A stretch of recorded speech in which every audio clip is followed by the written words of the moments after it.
Hi, I'm Coach Austin, and this is the Williams Way. What's up, WBU? This is Coach Austin coming to you from my home away from home, the SMC. I know that this world right now, there's a lot of craziness going on. There's a lot of turmoil. There's a lot of storms going on.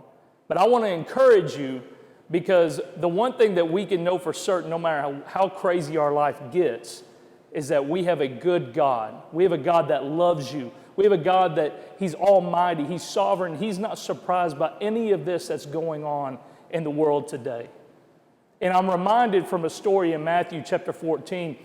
In Matthew chapter 14, we notice that Jesus sends His disciples off into a boat, which He was not surprised and knew ahead of time that there was going to be a storm. And as those disciples got into that storm, they were terrified. They were freaking out. They were scared.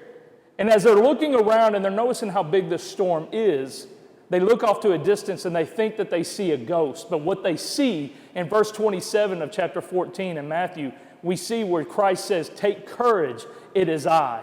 You see, no matter how big your storm is, no matter what's going on in your life, Christ is there with you. He's there with you through every storm, every trouble in your life. And all He wants you to do is He just wants you to look out and see Him. And what we see in the next verse is Peter calling out to the Lord and says, "Lord, if it is You, call me out on that water with You." And you see, and I don't picture Peter tiptoeing his way out of that boat. I picture Peter jumping out of that boat. I picture Peter walking almost kind of a trot to his Lord and Savior, because he knows that He's there. He forgets how big this storm is. He forgets the chaos that's going on around him, and he's walking to his Lord. But the crazy thing is that we see is that Peter starts noticing, just like how we notice how big the storm is in our life. Even though we know Christ is there with us, he starts noticing how big this storm is. And what does he do? He starts to sink. And I love and thank the good Lord for verse 31, because in verse 31, the first word is immediately Christ grabs Peter and pulls him up. And He takes him and He walks into the boat with him, and then He calms the storm.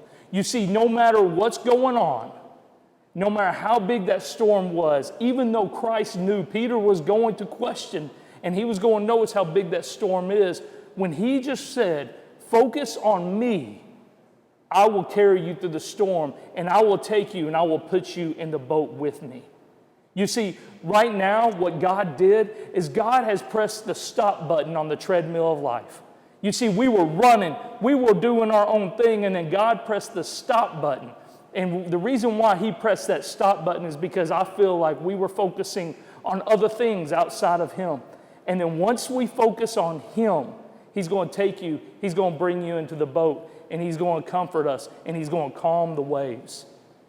We love you here at WBU. We can't wait to see you again here at WBU.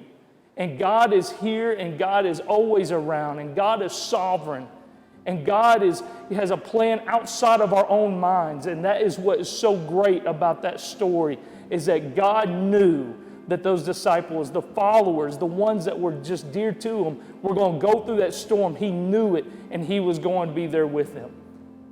We miss you here. We can't wait to see you. I can't wait to see you back here at the SMC and pack this place out again. We love you. Go Eagles.